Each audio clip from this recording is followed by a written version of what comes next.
Hey, what's up you guys, it's Fortune and welcome back to another mod review. We haven't done one of these in a while, I know, but today we are going to be doing Extreme Reactors. So as always, if you guys do enjoy it, please be sure to leave a like, subscribe and hit the notification bell, and let's get into it. Okay guys, two things I'd like to say. A, I know I've made a mod review on this before, but I just wanted to make a better one.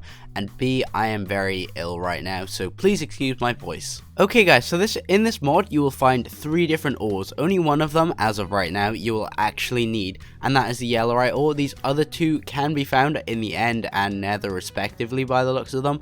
And they will drop these anglicite and benitoite, I don't know how to say that. But these aren't actually used in the mod right now, I just thought I'd mention that. But yellowite can be found in the overworld below level 50, anywhere in the overworld. And when you smelt it, you will get this yellorium ingot. So if I go use the uses of that, then if I smelt yellowite dust, I get yellorium ingots, like so.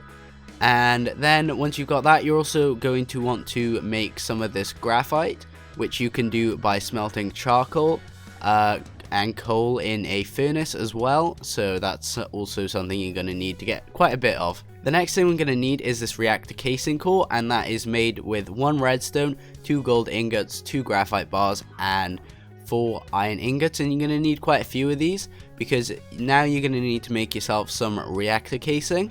And that is made with 1 reactor casing core, 4 graphite bars, and 4 iron ingots. And that'll give you 4 reactor casings, which you will probably need about 40 of just to make the base size reactor. That's including all the ones we're going to need to make all this stuff as well. Okay guys, so once you've got your reactor casings, you're going to need a few blocks to add to the reactor. And I'll show you how to build that in a second. And that is a reactor controller. And that is made with a diamond, 2 yellorium ingots, a comparator, and a redstone dust. And then 4 reactor casings, and that'll give you a reactor controller. The next thing you're going to need is a reactor control rod.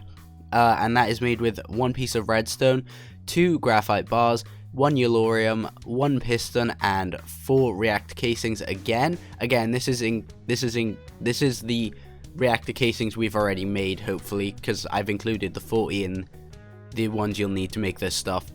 Then you're going to need a reactor access port, and that requires 1 chest, 1 hopper, 1 piston, and 2 iron ingots, and 4 reactor casings. Then you're going to need a reactor fuel rod, and that takes 1 yellorium dust, 2 glass, 2 graphite bars, and 4 iron. And finally, we are going to need the reactor redstone flux power tap, and this is how you output your energy out of the reactor. And that is made with a block of redstone, 4 redstone dust, and 4 reactor casings. So if I go ahead and grab all that stuff together, I also may need the extreme wrench. I don't quite need it yet, but I'll show you guys what it does anyway. And that is made with 4 iron ingots, like so, and 2 lime wool. So now guys, if I just build this basic size reactor, which produces quite a lot of power for how big you think it is and how much yellorium it uses, we're going to place a 3x3 of reactor casings, like so. And then on each corner, this has to be done in every reactor, the corners have to be made out of reactor casings. We're going to place reactor casings. And then in the center of this, we'll place the reactor fuel rod. Then we're going to place a controller, a access port, a power tap, and then just a reactor casing for right now. And these can go pretty much anywhere in this, as long as they're on this layer, as long as they're not in the corners. So these can go in any of these 4 spots on the plus. Then we're going to build, surround this thing completely with reactor casings, except for this middle part where we're going to place a control rod. And there you go, you'll see our reactor completes. So now, to actually power this thing, we're actually going to need some yellorium. So if I go ahead and grab that, like so, I'm probably going to need a bit of this. So there you go. If we come over to this reactor access port, it's currently on input mode, but you can also change it to outlet mode. You can do this in the actual configuration menu of this thing, and you can also do it just by right clicking it with the extreme wrench. So then if I go ahead and throw in my yellorium, like so, and we can also eject the yellorium we put in if we press that button, and also if there's waste in there, which I'll get to later, we can also eject that by pressing this button, like so. Then we have the power tap over here. This is going to be the power output, so this is where you put your cables or your energy cell or whatnot.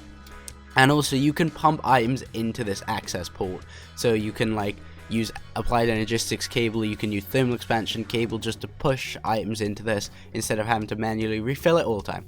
So now we come to the controller, and this is basically where you turn your reactor on and off. You can also make it so waste is auto ejected or waste stays in the core, which you'll see in a minute because I'll show you. But yeah, and we also have the core temperature, the energy output, the fuel burn up rate, and the fuel reactivity, which will go up once I turn this on. So I'm going to actually go ahead and just turn this guy on, and it is on max power mode right now, and I'll show you how to decrease that in a second. So you'll see it's heating up, it's producing energy, it is using fuel, which it's not using much fuel, to be honest with you guys. This one doesn't actually use too much fuel, and also produces quite a bit of power. 265 RF per tick is quite a bit of power, considering how little this thing takes to actually make. And the fuel reactivity is 100%, so that's good. And you can see it's filling up its energy buffer over here, and it tells you how full it is. It also tells you the core heat, the casing heat, and the core fuel status, so it's 100% full with 0.4% depleted. So the depletion is actually the waste, and the waste will be cyanide that will come out of this, but we'll get to that later. And then if we come up on top, you'll see we have the control rod, and this basically allows you to control the insertion of the amount of yellorium this thing uses to produce how much power it produces. So when it's on 0%, it takes basically, it produces the max amount of power. Basically, you can read what it says. So the lower reaction rate, so if you lower this like so, then it will produce less power. So if we come in here now, it's producing 238-ish. If we decrease this down quite a bit, like 70%, it's not going to produce much power at all. It's also going to be cooler and use way less fuel. But normally I just tend to leave them on this unless I'm not actually using the whole thing. And to get basically up and down, you just press these arrows like so. Okay guys, so I've got thermal expansion and all the other ones installed, so I'm just going to give you guys a little bit of like how to do it basically. So I've got a strong box over here full of yellorium. If I go ahead and just stick an item duct here and then have it outputting like so, then every time we need yellorium in here, it should actually fill it up like that. See, it took yellorium from in there. And then also to output power, you can just have a energy cell with the configuration on input, and we'll just have it output into here, and you'll see this energy cell is starting to fill up and this buffer is starting to decrease, but yeah, it's still producing power. And that is your basic reactor setup essentially. Okay guys, there are also a few more things we can add to this reactor, and that is these two things here. So the reactor redstone port, which is made with 1 gold ingot, 4 redstone dust, and 4 reactor casing, and the reactor glass, which is made with 2 glass and a reactor casing. So if I come around to this back block, then I'm just going to replace this reactor casing, and this glass can only go, it cannot go on the corners either, so I'm just going to place it in there, and you guys can, well, with this you can just see what's happening behind the reactor. Also, if you break a block in the reactor, it stops the reactor, so you have to turn it back on every time you do that. So now you can see into the back of it. This isn't 100% necessary, but some people just like it, and when you get to the bigger reactors, you can kind of, you know, just see into them, and it's kind of nice. But you can see that fuel, that waste being produced, and that's cyanide, and the yellow stuff is yellorium in the reactor. But the slightly more useful thing that you can put in the back of this is actually the redstone port, and I'm going to go ahead and just switch this thing back on for now. And if I place a block here, and probably one there, and have some redstone there, and a lever here, there are different settings in this, and I'll go through what each one of these does with you guys. So we have the input toggle reactor on off. So there are 2 options for this. There's toggle on pulse and set from signal. So if I just do it on set from signal and press this commit button, this basically allows me to turn the reactor off from my redstone. So as of right now, you can see it's off. If I go ahead and power it now though, the reactor will be on. If you set it to toggle from pulse, you can basically set it on a timer, and it will allow you to basically pulse and change the output of it, or like press a button or something. So yeah, we also have the rod insertion. So while on, we'll have it at 100%, and while off, we'll have it at 50%, and we'll press commit. And you can also do that from insert on pulse, and you can change that retract on pulse, set on pulse, whatnot. But we'll do it on this one for now. And if I have it on, then obviously we're at 100% insertion, which means no power is being generated. If it's off, then we're at 50% insertion, and that means some power is being generated. Then we have it on set on pulse, and have it on set on pulse. So if it's pulsing, then we set it to, if we send a pulse to it, then we get 100% rod insertion. So that should turn it down to 50%. And then if we pulse it again, I'm not 100% sure why it's doing that, but if we have it insert on pulse, then it'll insert by, let's say, 0% when we send a pulse into it. So like that, and it should change it to 0%, but I could be wrong, because yeah, but I normally just leave it on set from signal, to be honest with you guys. And then input eject waste, so on pulse it'll eject the waste in it, like so. So if I send a pulse here, it should eject the waste into this box, but obviously there's not enough waste in this, and also I'd have to have it on eject waste no for this to actually be useful, to be honest with you guys. And then the next thing is output fuel. So while the fuel temp is above, let's say, about 50 degrees, because I know it's going to be above 50 degrees, then it should send out a redstone signal. And then if it's below, it will not send out a redstone signal, because the fuel temperature, which is somewhere, can't remember which one it is, I think it's the core temperature, which is 436 degrees, but the fuel temperature basically is high. And then the casing temperature, we can also do the same. So the casing temperature is above 50, and while it's below 50, it won't output. The fuel mix ratio, so that just is this bit here, the core fuel status, so that's on 100% and 5.3% depleted. So if I have it on like this one, and we have it on like 1%, and activate while above, then it'll activate, because there's more than 1% of the cyanide sitting in the reactor right now. If I change it to below, then nothing will come out. And same on the fuel amount, so if I have it on like 100 millibuckets, it's above 100 millibuckets of fuel as of right now. It's about 3,780. But if I have it below, then obviously the redstone signal does come out. You also don't need this lava here anymore.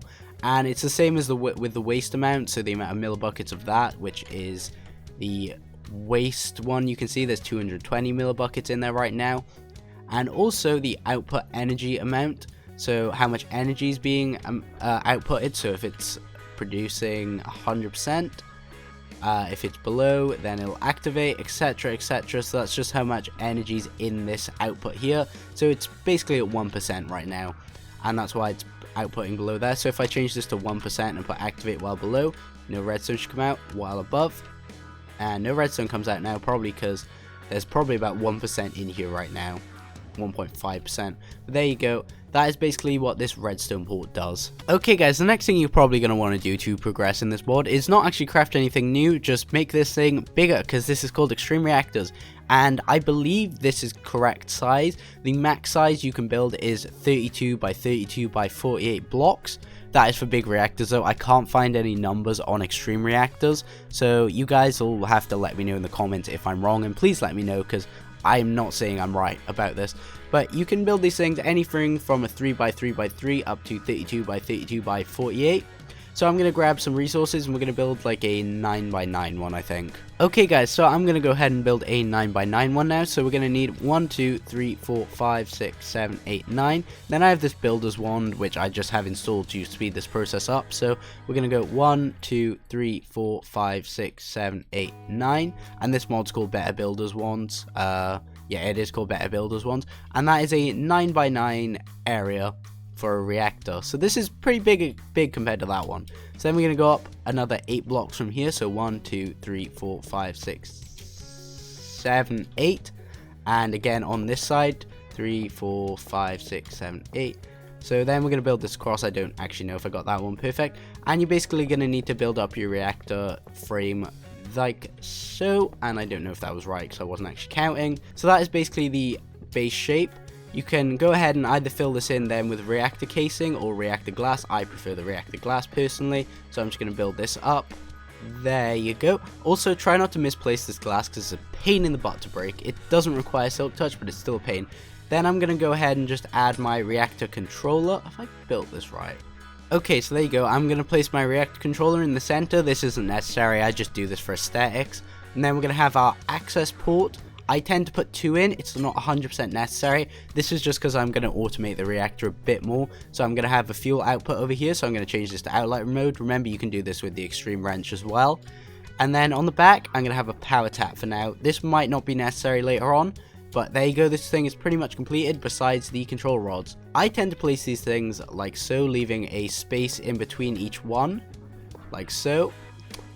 But you don't have to, there are many configurations to do. I'm not saying this is the best setup or whatnot, but this is just the way I tend to do it, and I'm just going to go ahead and build that up to the top layer of the glass, and then I'm going to place control rods above each one of these guys, and this is pretty expensive now, guys, but it's totally worth it.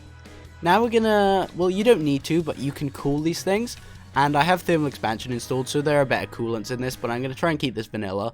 Water, which is probably one of the worst coolants for a extreme reactor, compared to like all the thermal expansion fuels and stuff, but I'm basically gonna fill up every corner of this all the way around, like so, and just build this around like so. But you have things like molten resonant ender, you have things like gelid cryotheum, and they're all better coolant things than this, but I'm just trying to keep this purely vanilla, like so you guys know how to build this in vanilla Minecraft, even though you probably won't be using this outside of using it with like thermal expansion or something.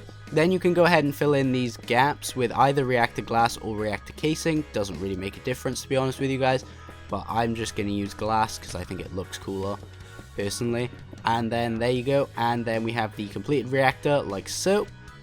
And for this, we may actually want to go ahead and make some yellorium blocks, which are made with 9 yellorium, obviously, just to fuel this thing because it requires a bit more yellorium in it than usual. And I can go ahead and throw those in, and that's going to use most of them. So I'm just going to set up this little setup on this reactor just so you guys can see how to make it work together, like just so I can have things pumping into it constantly, I mean. Okay guys, so I got that all set up. I've got fuel going in, fuel waste coming out, and energy storage ready. So I'm gonna go ahead and turn this thing on, and you'll see it produces a lot of energy very quickly. It uses quite a bit of fuel, it gets quite hot. It's producing 19,000 RF per tick now, 20,000, and it'll keep going up. The fuel reactivity is pretty high. You'll see we're probably eating through the yellorium blocks, to be honest with you guys, and probably producing fuel pretty quickly as well. You can also see we're producing a lot of energy, and our bottleneck is actually this redstone energy flux duct.